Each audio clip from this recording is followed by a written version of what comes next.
The man known to history as Simón Bolívar was born on the 24th of July 1783 in Caracas, capital of the Captaincy General of Venezuela, a Spanish imperial colony in South America. His father was Colonel Don Juan Vicente de Bolívar, a 57-year-old military officer and colonial administrator who had extensive commercial interests, including 12 houses, a copper mine, a rum distillery, a textile business, and a range of agricultural enterprises worked on by hundreds of slaves. The Bolívars owed their fortune to Simón de Bolívar, a Basque settler who arrived in the Americas in the 1560s, before helping to establish the colony of Venezuela and serving as a leading colonial official. As Accountant General of Venezuela, de Bolívar was able to ensure that he and his descendants would become the richest landowners in the colony, using the labor of Indian and African slaves working in mines and plantations to deliver great wealth to the Spanish crown. When Simón Bolívar's father, Don Juan Vicente, was asked what name he would like to give his fourth child, he gestured to a portrait of his illustrious ancestor. Simón Bolívar's mother, Doña María de la Concepción Palacios y Blanco, was 14 years old when she married her husband in 1773, who was 32 years her senior. It was common practice at the time for women to be married at such a young age, though the large age gap between the couple would have raised some eyebrows. The Palacios were part of the same colonial elite as the Bolívars, and the two families were close neighbors in Caracas. The family had been in the Americas even longer than the Bolívars, as Doña Concepción was descended from the Tzedlers. The young bride would give her husband 4 children between 1777 and 1783, of whom Simón was the youngest, and it was into this family that the man who would liberate much of South America from Spanish rule was born. They were one of the richest and most powerful families in Venezuela, and his birth was celebrated by a gathering of Caracas's oldest and most distinguished families, though his childhood would prove a difficult one. Although Don Juan Vicente had been a loyal servant of the Spanish crown for most of his life, a series of reforms introduced by the Bourbon monarchy in Madrid in the 1770s were threatening his political and commercial interests.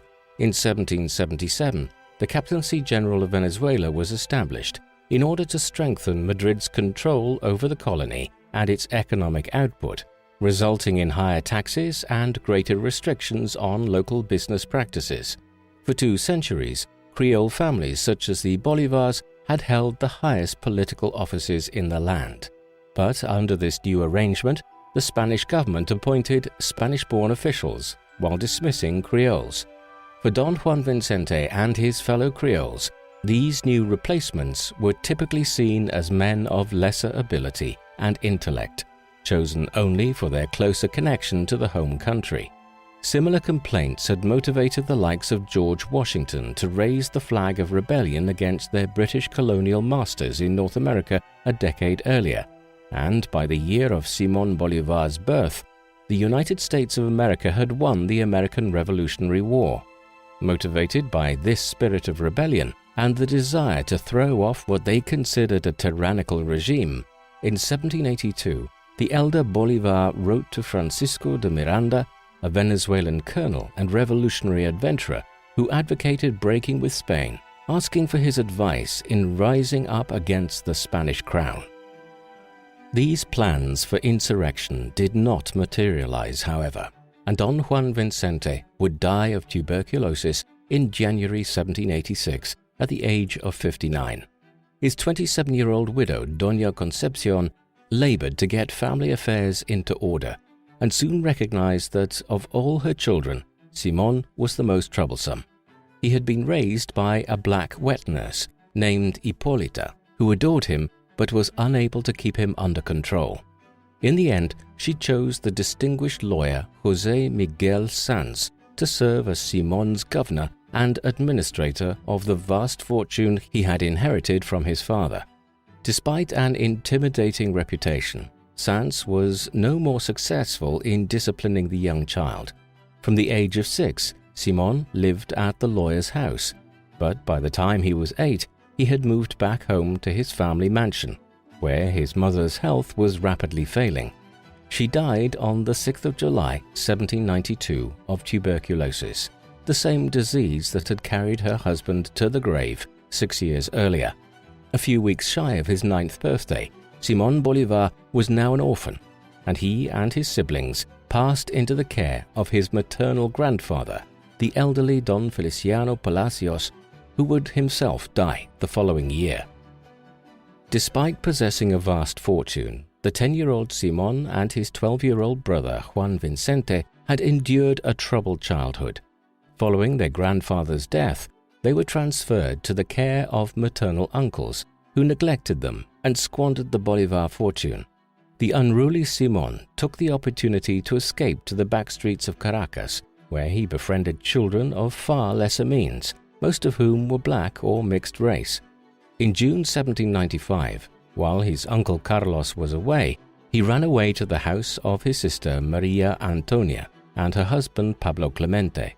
A custody battle ensued for the 12-year-old child, who stubbornly refused to comply with the court's ruling for him to return to his uncle's house.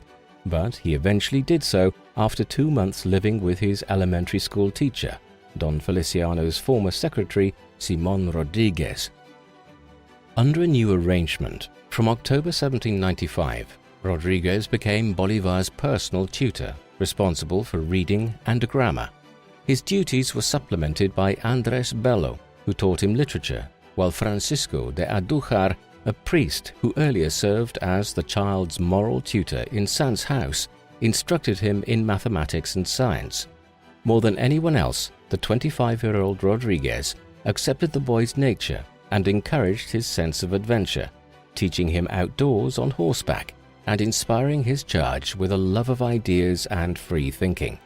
Rodríguez was an admirer of the Enlightenment ideas of freedom and equality, and it was these beliefs which caught him up in a conspiracy to overthrow the Spanish authorities in 1797. He escaped conviction, but was forced to go into exile, where he would later cross paths with his former pupil. Deprived of his tutor, and as a condition of his inheritance, Simón Bolívar enrolled into the White Volunteers of the Valley of Aragua, a military corps founded by his grandfather and commanded by his father. He spent a year learning the basics of military service and was promoted to second lieutenant. Once he was 15, his uncle Esteban Palacios sent him to Spain to continue his education in Madrid. On the 19th of January 1799, he left aboard the San Ildefonso, arriving in northern Spain more than 4 months later after a perilous journey which witnessed a significant delay, owing to a British blockade and a terrible storm that diverted the vessel from its intended destination of Cadiz.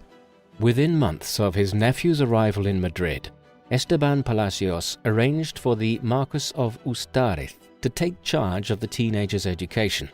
A native of Caracas and a member of the Spanish Supreme Council of War, the Marquis enthusiastically accepted Simón and provided him with a structured course of education encompassing both intellectual subjects and physical activities, including fencing and dancing. On occasion, Simón and his uncles Esteban and Pedro would attend court, notorious for its corruption and debauchery. King Carlos IV was weak and ineffectual, and during the 1790s, political power was in the hands of the Prime Minister Manuel Godoy, who also managed to find his way into the bedroom of Queen Maria Luisa. By the end of the decade, Godoy's unpopularity resulted in his dismissal from office and the royal bedchamber, and not long afterwards, the Queen took a new lover in the form of Manuel Mayo, who happened to be Esteban Palacios' close friend and roommate. Although this connection to the new royal favorite did nothing to advance the careers of Bolívar's uncles, it did allow them a look behind the curtain of the Spanish court. Despite its wealth and ostentation, the young Simón could see that the Spanish monarchy rested on weak foundations during an era of revolutionary turmoil. By the beginning of 1800, Bolivar's two uncles moved from Madrid, sensing a change in the political winds which would soon see Godoy return to his previous position of influence. In the meantime, the 17-year-old Simón set his eyes on María Teresa Rodríguez del Toro, the 19-year-old daughter of rich Venezuelan parents born in Spain. Although his prospective father-in-law was taken aback by the swiftness of the courtship and had reservations about Bolivar's youth, the couple were eventually married in Madrid on the 26th of May 1802. 3 weeks later, they departed to Venezuela aboard the same San Ildefonso that had carried Bolivar across the Atlantic 3 years earlier. Although she had family members in Caracas, this was the first time the bride had seen the colonies for herself. The newlyweds dreamed of a long and happy existence together, but Maria Teresa contracted yellow fever and her health deteriorated rapidly, dying at the age of 21 on the 22nd of January 1803. The heartbroken widower vowed never to remarry, a promise that he would keep despite taking many lovers over the course of his lifetime. Seeking a new purpose for his life, Bolivar returned to Europe and arrived in Cadiz at the end of 1803. A 2-month stay in Madrid, with all the reminders of his dead wife, prompted him to cross the Pyrenees into France in the company of Fernando del Toro, a childhood friend and his late wife's cousin.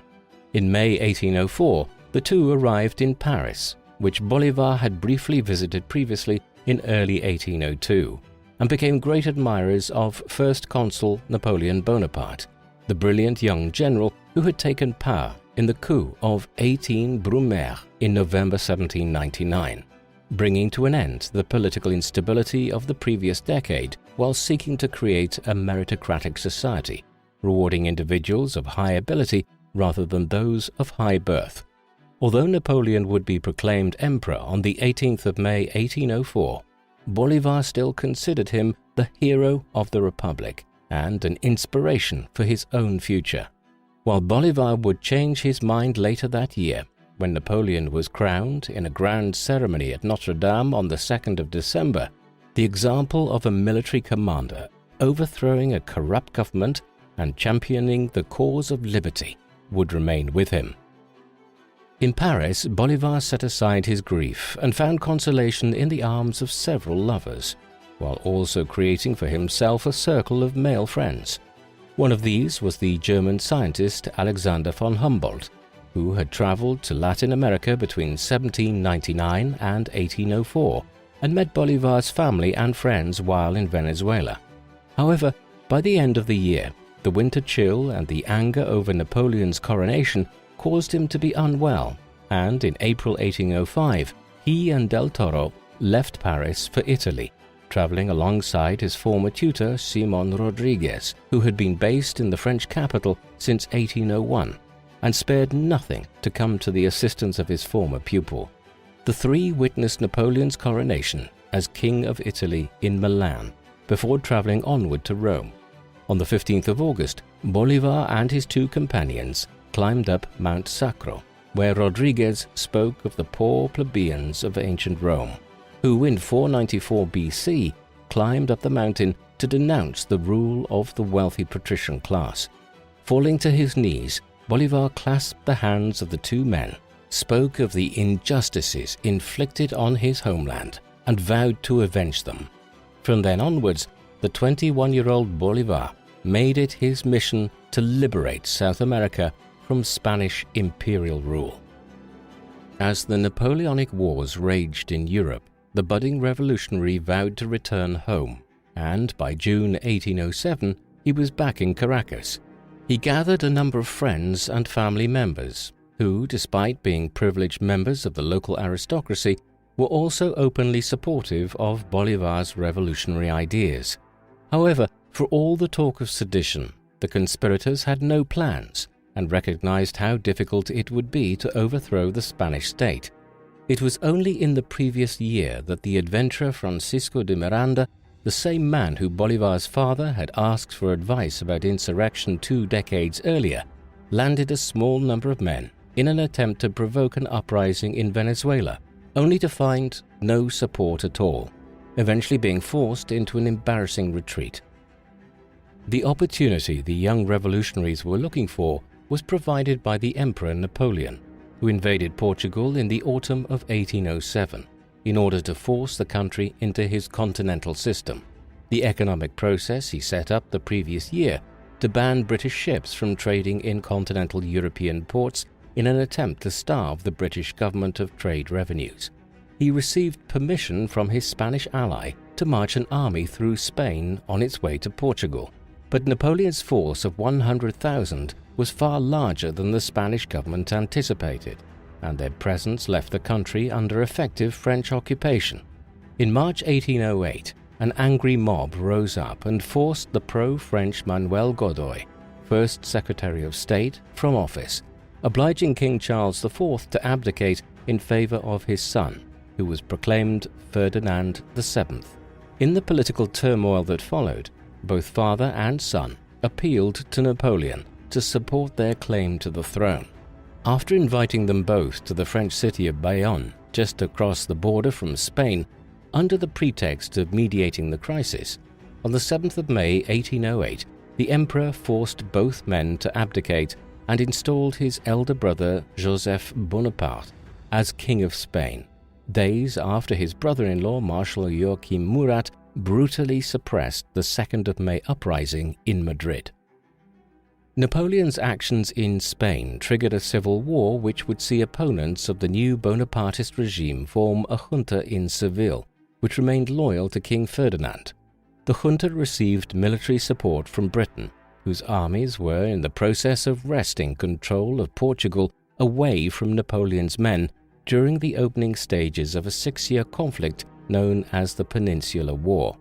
When the news reached Venezuela in July 1808, the Caracas City Council took advantage of the weakness of the mother country and established its own government and followed the example of Seville in professing loyalty to King Ferdinand, who was, at the time, languishing as Napoleon's prisoner.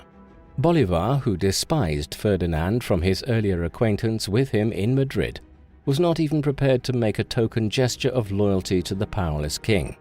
By May 1809, the junta appointed a new captain general, Field Marshal Vicente Emparan, whose inspector general happened to be Bolívar's friend, Fernando del Toro.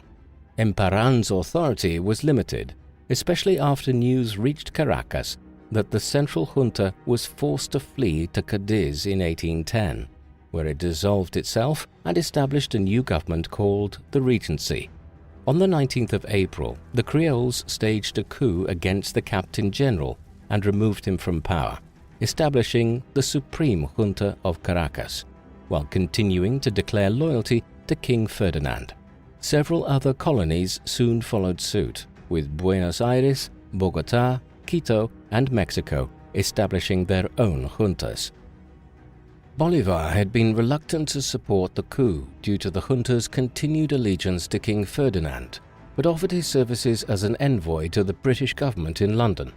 The junta reluctantly accepted the offer, appointed him to the rank of colonel, and sent his brother Juan Vicente on a similar mission to the United States.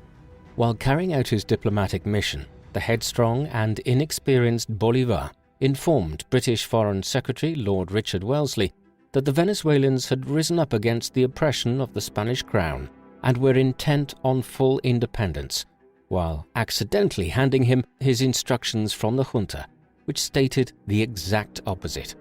In spite of this blunder and the British minister's steadfast commitment to his Spanish ally, Wellesley was moved by Bolívar's impassioned pleas and invited him to further talks. In the meantime, once again in defiance of the junta's orders, the Venezuelan envoys met with Francisco de Miranda, who was then living in London. Bolívar and Miranda had lengthy discussions, not only about revolution, but the practicalities of political administration and economic development. Bolívar returned to Venezuela on the 5th of December 1810, with Miranda arriving 5 days later. Although Bolívar had tried to persuade the older man that he would be greeted enthusiastically and welcomed as the leader of the new government, the latter received a cold welcome and realized that Bolívar was far more radical than anyone on the junta. the two men turned their attention to political organization, taking over a political party called the Patriotic Society and establishing a newspaper, and Miranda successfully won election to Congress. Over time, these efforts helped them win the support of the non-Creole races, shifting popular support in Miranda's favor. Calls for independence grew louder in July 1811 after a member of Congress was unmasked as an agent of the Regency. On the 5th of July, Miranda gave a report to Congress reporting on the most recent news from the Peninsular War. Marshal André Massena had been defeated by Lord Wellington's British army in his second invasion of Portugal, and he suggested that Napoleon would soon be defeated, giving Spain a free hand to crack down on the rebellious colonies. Sensing that there was no time to lose, Congress voted in favor of independence. Although the newly independent Venezuela proclaimed a democratic government, political power remained in the hands of the whites, and royalist sympathizers took advantage of this to incite rebellion among the disadvantaged classes. When an uprising occurred in the city of Valencia on the 19th of July, the government force under the Marquis del Toro proved ineffective. When Congress turned to Miranda to take over command, he agreed under the condition that Bolívar would not accompany him. The younger man was infuriated by this snub by his political ally, but was instead given an appointment on del Toro's staff. Miranda's army duly took control of Valencia, and Bolívar distinguished himself in the process during the two battles for control of the city. The battle would establish Bolívar's credentials as a soldier, but by early 1812, the Republican government faced a new enemy, in the form of an army led by Domingo de Monteverde that sought to restore Spanish rule. On the 26th of March 1812, a series of earthquakes ripped through South America, devastating Caracas and encouraging the belief that the revolutionaries were being punished for defying God and the Spanish crown. In response to the desperate situation, the Venezuelan Congress appointed Miranda dictator, and the old general engaged in a series of battles with Monteverde's army without taking the offensive. Bolívar was given the task of defending the town of Puerto Cabello, but was not given authority over the fort, which not only contained valuable Spanish prisoners, but also a vast store of weapons. On the 30th of June, the second-in-command at the fort released all the prisoners and declared for King Ferdinand, placing Bolívar in an impossible position. After begging Miranda for reinforcements that would not materialize, Bolívar fled for Caracas, not realizing that Miranda was in the process of surrendering to Monteverde. Miranda's eagerness to surrender could be explained by his reluctance to fight a bloody civil war, or his belief that Venezuela might be better off back under Spanish rule, now that the Regency had adopted a liberal constitution in 1812.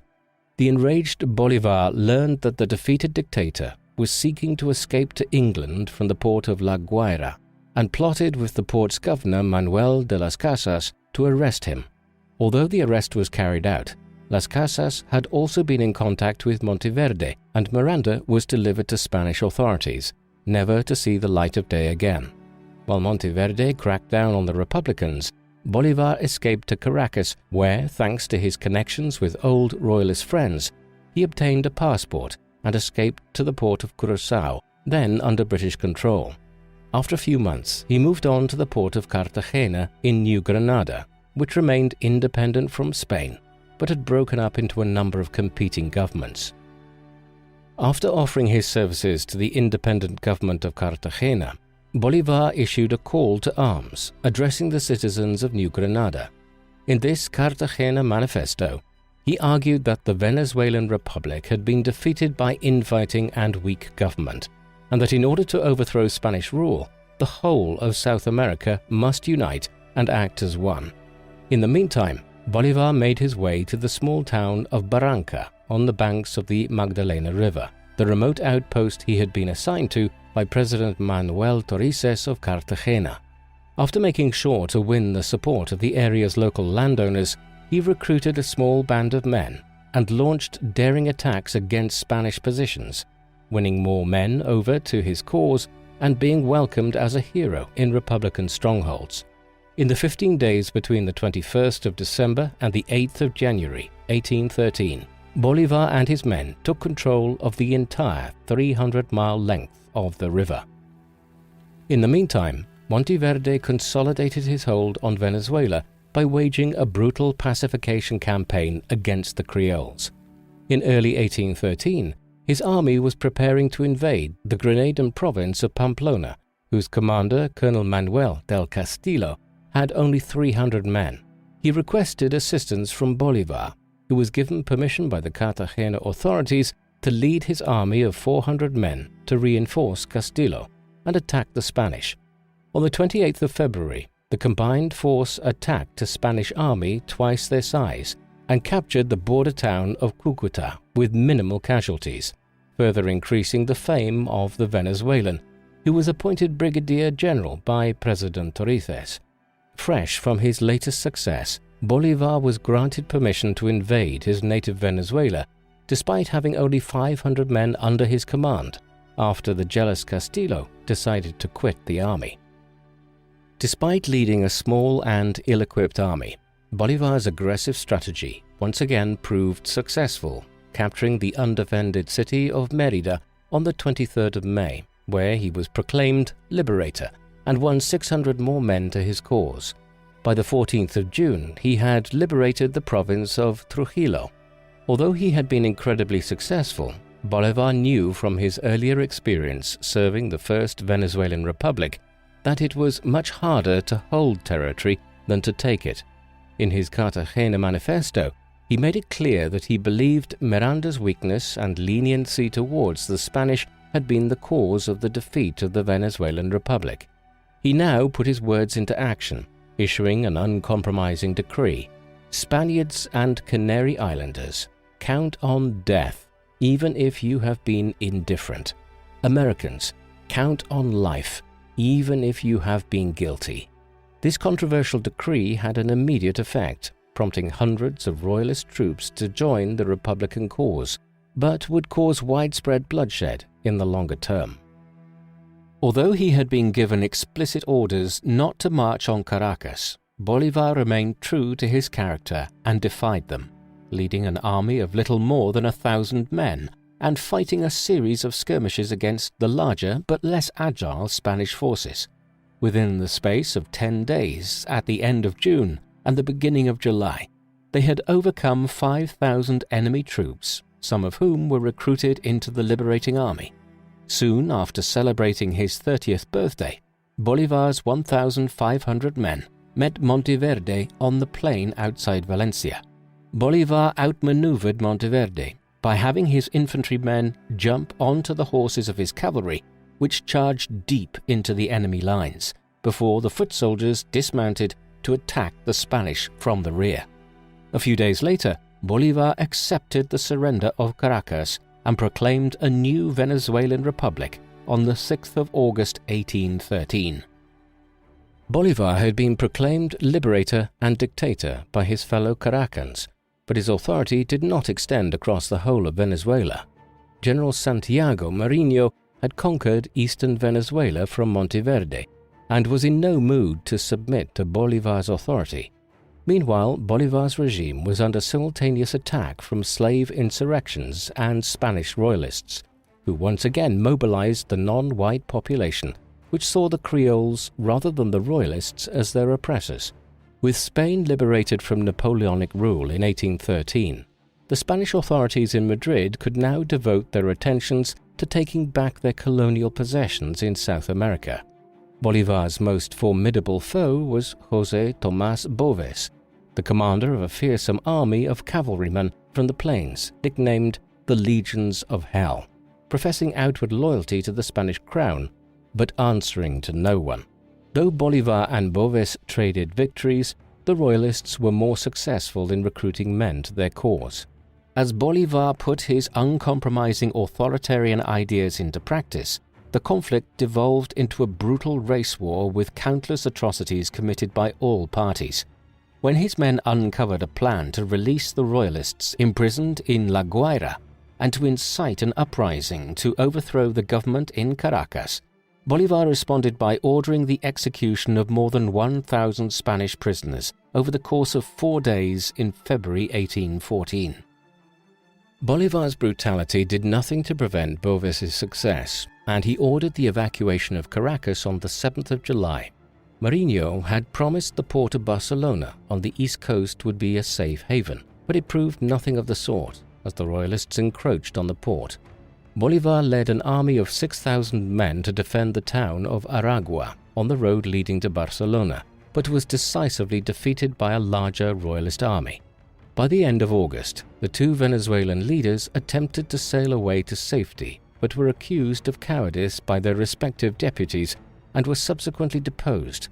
In the meantime, Boves had taken over in Caracas, refusing to give up control to his nominal superiors, and proceeded to overturn the centuries-old social hierarchy by placing blacks and mixed-race Caracans in positions of power. He then attempted to eliminate the remnants of the Republican armies, but was killed at the Battle of Urica on the 5th of December, even as his army triumphed. By the end of 1814, Boves and Bolívar had killed more than 10,000 people between them. As if retracing his steps 2 years earlier, Bolívar returned to Cartagena, offered his services to the central government of New Granada, and successfully subdued its unruly capital of Bogotá, for which he was appointed commander-in-chief. With this new authority, he led an army to recapture the port of Santa Marta at the mouth of the Magdalena River from the Spanish, but instead found himself in conflict with his old rival Colonel Castillo, who had taken control of Cartagena, allowing the Spanish to reconquer the river, undoing the work of Bolívar's lightning campaign a couple of years earlier. On the 24th of April, news reached him that a Spanish expeditionary force of 14,000 men and more than 60 ships under the command of General Pablo Morillo had landed in Venezuela.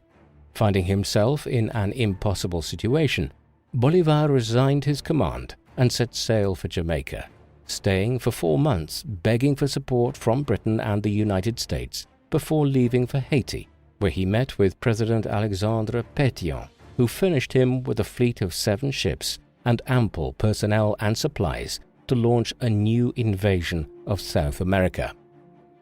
On the 2nd of May 1816, Bolívar landed on the island of Margarita, the only Republican stronghold that remained in Venezuela, which had held out under the tenacious Juan Bautista Arismendi, the same man who had carried out Bolívar's orders to execute the Spanish prisoners at La Guaira. Receiving a welcome from his subordinate, Bolívar proclaimed the Third Republic and was installed as its supreme chief. He announced an end to the war to the death and soon declared that slavery would be abolished in the Republic, recognizing that the support of the black population was crucial to any hope of success, while fulfilling his promise to President Pétion to liberate the slaves in South America. Despite the grandiose proclamations, the Republicans were hardly in a position to threaten Morillo's control of Venezuela, and the campaign that Bolívar planned ended in failure when the valuable supply of arms he had received from Haiti was captured by the Spanish at the port of Ocumare. When Bolívar sailed to the eastern port of Guiria, hoping to reunite with General Marinho, the latter turned against him, and the former narrowly escaped with his life. Although he escaped to Haiti again with promises of further support from Pétion, by January 1817, Bolívar was back in Venezuela after receiving pleas from the revolutionaries in Caracas to retake control. When Bolívar landed in Barcelona, Marinho and other leaders who had previously abandoned him once again rallied to his aid.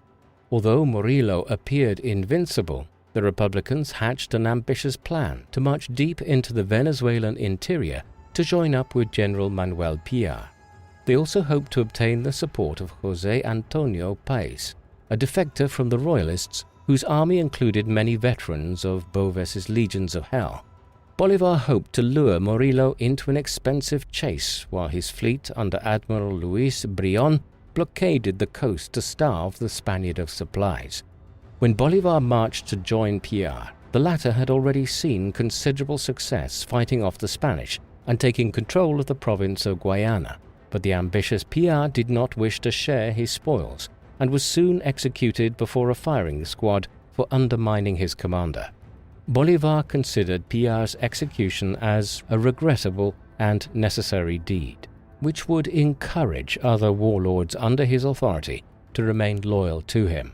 While Bolívar was campaigning in the west, Marinho tried once again to establish himself as an independent leader in the east, but his government soon collapsed and many of his accomplices defected to Bolívar, and several months later he was persuaded to join Bolívar once again.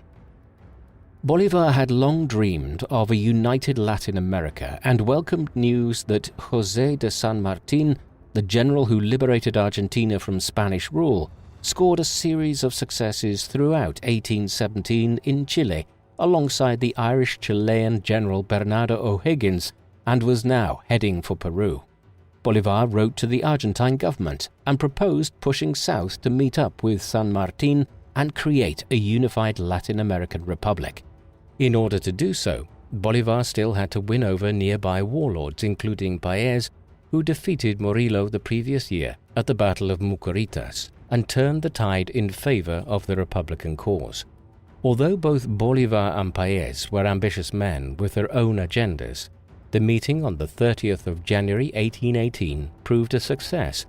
As he pondered how to cross the Apure River, Bolívar was amazed when his new ally sent 50 horsemen across the river to overcome the Spanish sentries and capture 4 Spanish ships to ferry Bolívar's army to the other side.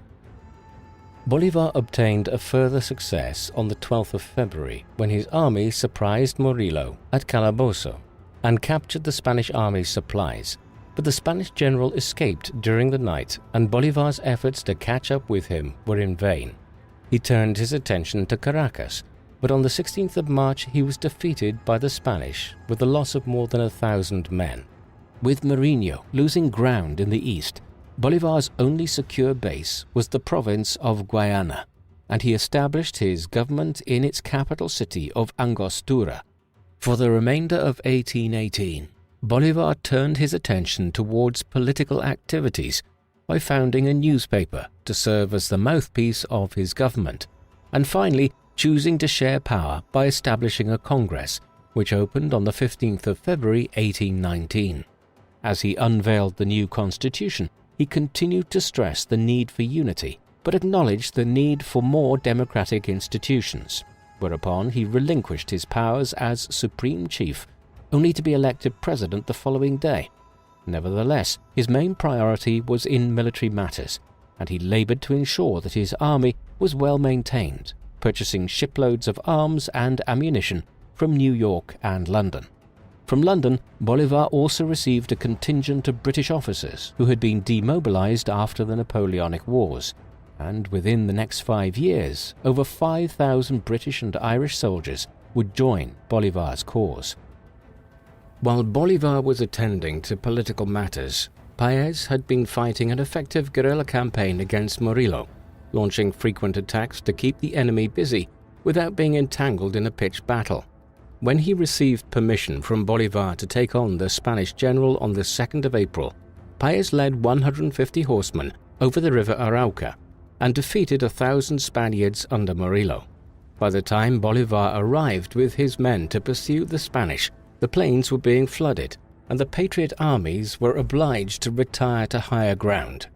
Bolívar knew staying on the plains invited starvation and disease, and devised an ambitious strategy to cross the Andes and attack Spanish possessions in New Granada. After receiving the support of his generals, Bolívar's army set out on the 4th of June and arrived at the foot of the mountains on the 1st of July. Over the next 5 days, he led his men over the Páramo de Pisba, an icy mountain pass that the Spanish had left undefended, believing that it was impossible to cross. Although hundreds of men died during the crossing, the survivors were enthusiastically welcomed by the local Granadan population. By the 25th of July, Bolívar's army met the Spanish at the Battle of Pantano de Vargas, 120 miles from the capital Bogotá. The Royalists occupied the higher ground and had the upper hand for most of the battle, but a fearless cavalry charge by Colonel Juan José Rondón Paez's most talented subordinate, caused the enemy to run away in fear. A couple of weeks later, on the 7th of August, Bolívar defeated the Spanish brigadier José María Barreiro once again at the decisive Battle of Boyacá, where Rondon's horsemen once again played a crucial role in charging into the royalist formation. When Bolívar entered Bogotá in triumph on the 10th of August, the Spanish officials had already left. Upon learning the news, Morillo reported to Madrid, "In just one day, Bolívar has undone all we have accomplished in 5 years of this campaign." Although the capture of Bogotá was an incredible triumph, in Bolívar's mind the war was far from over, while his native Caracas and other parts of the continent remained in Spanish hands. After setting up the essential government institutions in Bogotá, he left political matters in the hands of his vice president and loyal subordinate, General Francisco de Paula Santander, who was a lawyer by profession. For 2 months, Bolívar journeyed across New Granada in a triumphant progress, while at the same time recruiting more men to confront Morillo in Venezuela. By the time he crossed into his native country, he received reports that the warlords whom he thought he had tamed were defying him again. Bolívar's vice president Francisco Antonio Zea, whom he had left in charge in Angostura, had been deposed by Arismendi, who appointed the insubordinate Marinho as commanding general of the East. However, when Bolívar returned to the Venezuelan capital on the 11th of December 1819, he returned Arismendi to his old post as governor of Margarita and reinstated Zea as vice president. On the 14th of December, Bolívar proposed the union of Venezuela and New Granada as part of the greater nation he called Greater Colombia, which was agreed by Congress on the 17th. The President and Liberator now planned a final offensive to rid the continent of Morillo and his army. King Ferdinand had promised to send a fresh expedition to South America, but as they prepared to set sail, the men mutinied at Cadiz on the 1st of January 1820 and called for the restoration of the liberal constitution of 1812, which the king had repealed after returning to the throne. The king reluctantly agreed, depriving his general of any hope of re-establishing Spanish rule in the Americas. Morillo proposed peace negotiations, signaling that he was prepared to recognize the independence of Colombia.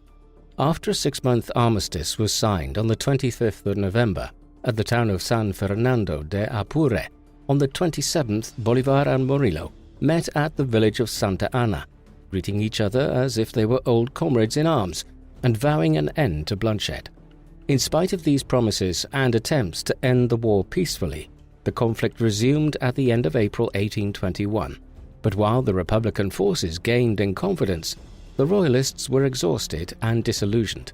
On the 24th of June, Bolívar led 6,500 men to attack Spanish General Miguel de la Torre at Carabobo, where Paez's horsemen and the British Legion carried the day, forcing what remained of the Spanish army to flight. The victorious Bolívar rode in triumph through the streets of his native Caracas on the 29th of June 1821. On the 7th of September, Bolívar learned that the Congress of Cúcuta, which met to determine the constitution of Greater Colombia, had elected him president. He reluctantly accepted the post in the belief that only his name could hold his new republic together. The federation would grow larger in November 1821, when Panama declared enthusiastically for Bolívar and joined Greater Colombia. Although he had thought hard about politics and how to govern the peoples of South America, the Liberator was far more comfortable in his military uniform than in that of a politician. He set his sights on the conquest of the colonies Quito, modern-day Ecuador, and Peru, both of which remained under Spanish rule. For over a year, the Argentine Liberator San Martin had been fighting in Peru, and on the 12th of July, he captured its capital Lima after a long siege. Bolívar congratulated his fellow Liberator on the success, while observing that the rest of Peru remained unconquered. Several months earlier, Bolívar sent the 27-year-old General Antonio José de Sucre, his young protégé and Minister of War, to the port city of Guayaquil, which had independently liberated itself from Spanish rule. although he gathered 3,000 men under his command, Sucre's attempts to move south against Quito were easily repulsed. Bolívar's efforts to join up with his Minister of War in early 1822 also met with fierce resistance, but a desperate battle at Bomboná on the 7th of April distracted the Spanish enough for Sucre to march south. On the 24th of May, his men descended from the slopes of the Pichincha volcano and defeated the Spanish army, allowing him to capture Quito on the 25th. The final royalist stronghold of Pasto soon fell to Bolívar's men, and on the 16th of June, the Liberator entered Quito in triumph, with the whole of Greater Colombia under his command. 3 days later, Greater Colombia received diplomatic recognition from the United States, which Bolívar had desperately sought for the past 4 years. While in Quito, Bolívar met Manuela Sáenz, a beautiful 25-year-old revolutionary activist married to an Englishman. The pair soon became lovers, and the Liberator would keep Manuela as his mistress for the remainder of his life.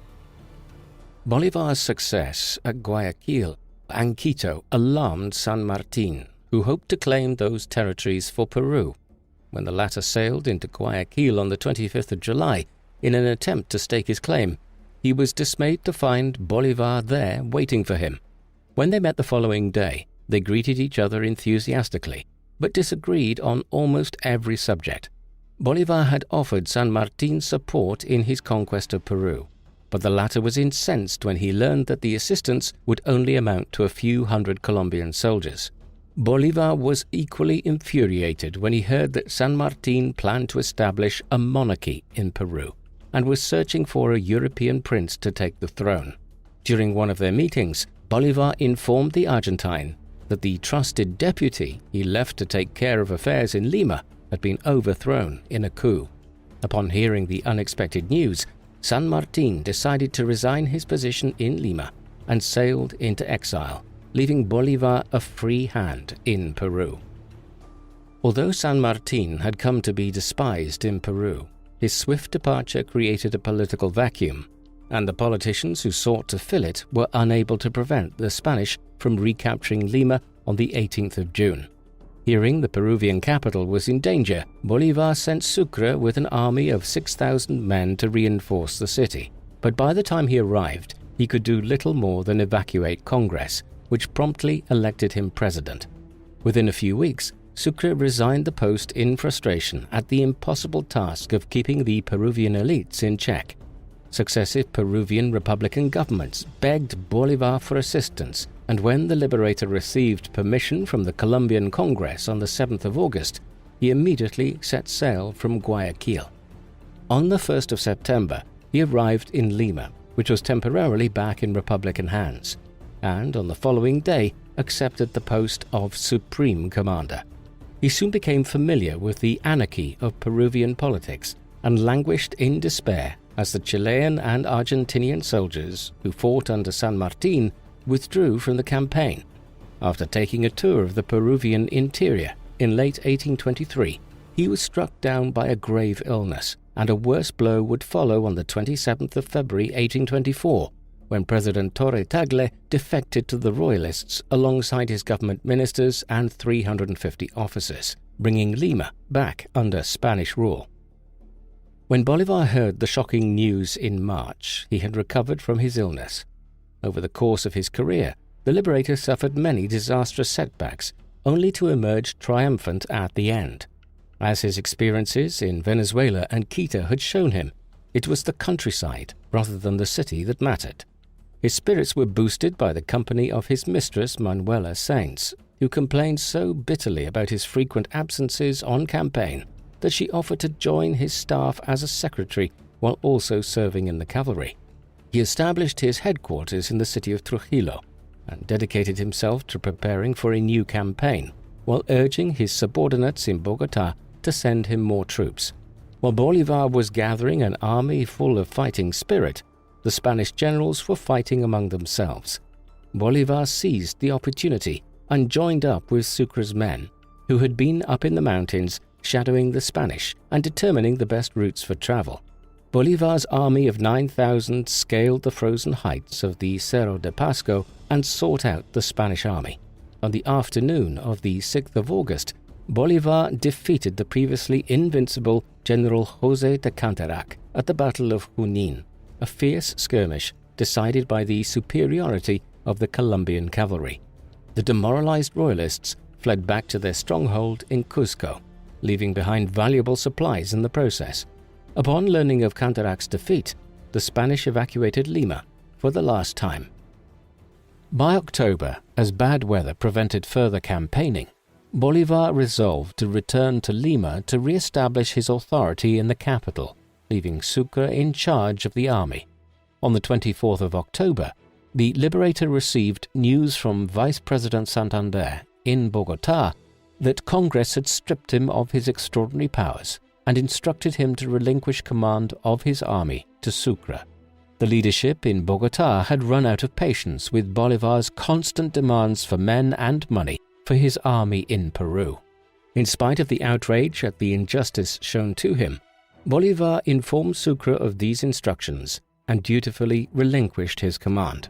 He entered Lima on the 5th of December, where he was greeted enthusiastically and set about organizing an army of 3,000 men to defend the capital from further Spanish attacks.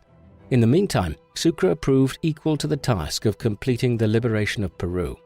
On the 9th of December 1824, his army of 5,700 men met a slightly larger royalist force on the plains of Ayacucho. Although the royalists gained the upper hand and succeeded in breaking the Patriots' formation, a frenzied counterattack by Sucre's infantry carried the day on the points of their bayonets. Canterac agreed to surrender unconditionally, and the last bastion of Spanish rule in South America had fallen. With the liberation of Peru and the expulsion of Spain from the continent, Bolivar considered his revolution at an end. When he declared his intention to resign from the presidency of Greater Colombia, Congress responded by confirming him in the post. As he set about reorganizing the government in Peru, he offered to give up his dictatorial powers, only to be granted them for another year.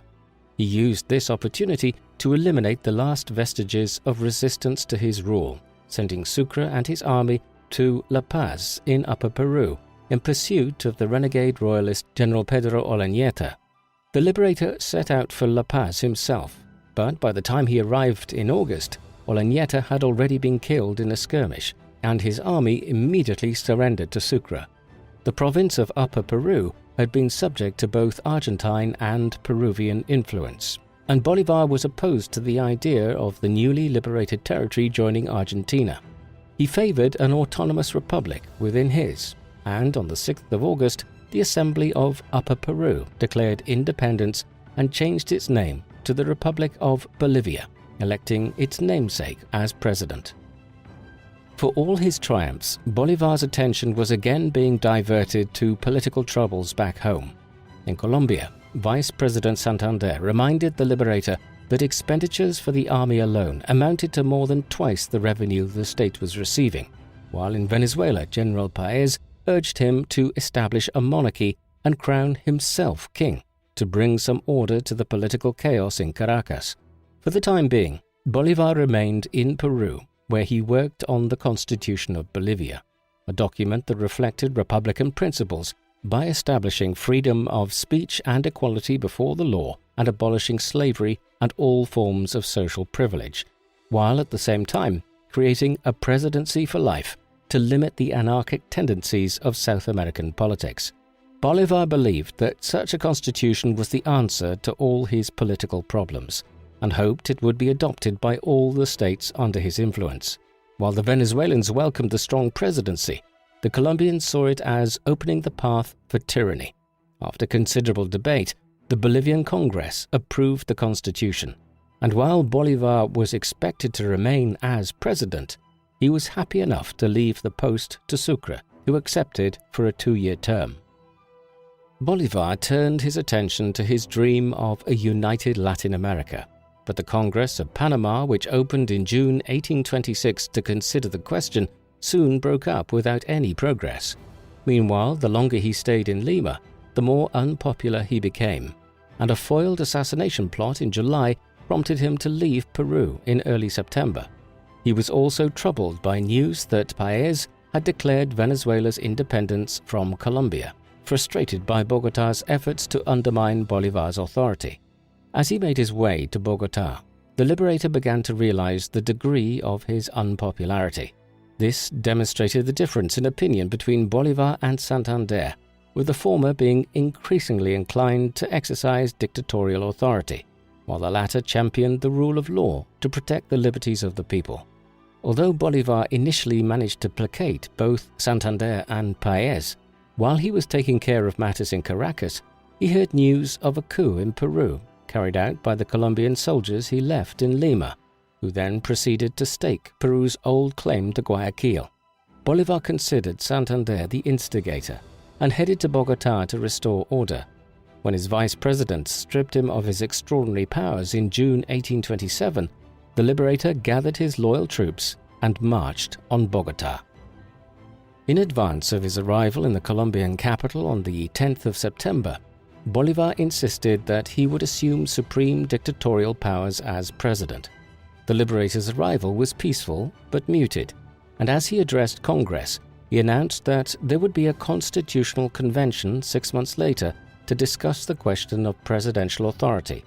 While Bolívar considered it beneath his dignity to canvass for support, Santander mounted an effective political campaign to encourage delegates to support his cause. By the end of May 1828, Santander's supporters agreed on a draft that would severely limit the president's powers and create a federal nation of 20 provinces. On the 10th of June, Bolívar's supporters withdrew from the convention, leaving it one short of a quorum and dissolving the body. During the impasse, one of Bolívar's generals staged a demonstration with 800 men and forced the Council of Ministers into giving Bolívar dictatorial powers, which he assumed in early September to popular acclaim. The office of vice president was abolished, and Santander was sent away as ambassador to the United States. Despite Santander's absence, his supporters remained a thorn in the Liberator's side, and Bolívar survived 2 assassination attempts against him. During the second attempt on the 25th of September, his mistress Manuela Sáenz helped him to escape out of a window before leading the conspirators on a futile search, emerging from the experience badly beaten. Although the Liberator had survived the assassin's bullet by hiding under a bridge for 3 hours, his already frail health continued to deteriorate.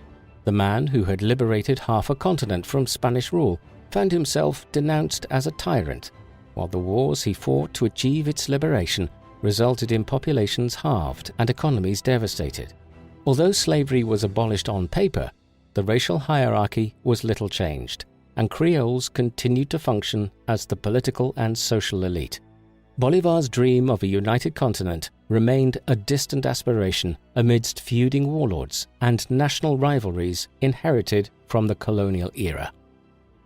While he recovered from the assassination attempt, Bolívar received news of a rebellion in the province of Ecuador, formerly the colony of Quito. In December, he gathered up all his strength to lead an army 600 miles over the Andes and dispatched his young subordinate General José María Córdoba to suppress the rebellion. At the same time, a Peruvian army had taken Guayaquil and threatened to make further progress before it was defeated by General Sucre at the Battle of Tarqui, who had accepted command of southern Colombia after being ousted as president of Bolivia in April 1828. While negotiating a peace treaty with Peru, Bolívar learned that Córdoba had turned against him, although the rebellion was suppressed and its leader killed. The disheartened Liberator vowed to resign the presidency at the Constitutional Congress scheduled for January 1830. In advance of the Congress, Páez declared independence for Venezuela from the Federation, prompting an exhausted Bolívar to recommend that the Greater Colombia be divided into 3 states: Venezuela, Colombia, and Ecuador. When the Congress met on the 20th of January, Bolívar announced his resignation from the presidency, though this was not accepted until the 27th of April. He was intent on going into exile in Europe, but throughout his career he refused to take any salary and gave away any monetary rewards, while his extensive estates had been ruined by a decade of war. His old comrades in arms in Venezuela stripped him of citizenship and his remaining property, while the new constitution established a minimum age of 40 for the new president, barring Bolivar's preferred successor Sucre from running for the office. Bolivar left Bogotá on the 8th of May and struggled to find a ship that would take him across the Atlantic. As he waited, he received news that Sucre had been assassinated on the 4th of June while on his way from Bogotá to Quito, and his grief over the death of his loyal friend further damaged his health. By October, he had trouble leaving his bed, though he was able to sail to Santa Marta on the Caribbean coast. With several doctors attending to him, he was moved to the nearby estate of a local Spanish landowner, where he died of tuberculosis on the 17th of December at the age of 47. During his final months, Bolívar had received invitations to return to Bogotá to retake control. He refused, not only on account of his poor physical health, but also the recognition that the country he established was impossible to govern, and the Republic of Greater Colombia would be dissolved in November 1831. 6 new independent nations of Venezuela, Colombia, Ecuador, Panama, Peru, and Bolivia would emerge from the territories that he liberated from Spain. The liberator left behind a mixed legacy, combining military success with political failure. Over time, the people of South America forgot his political failure and his widespread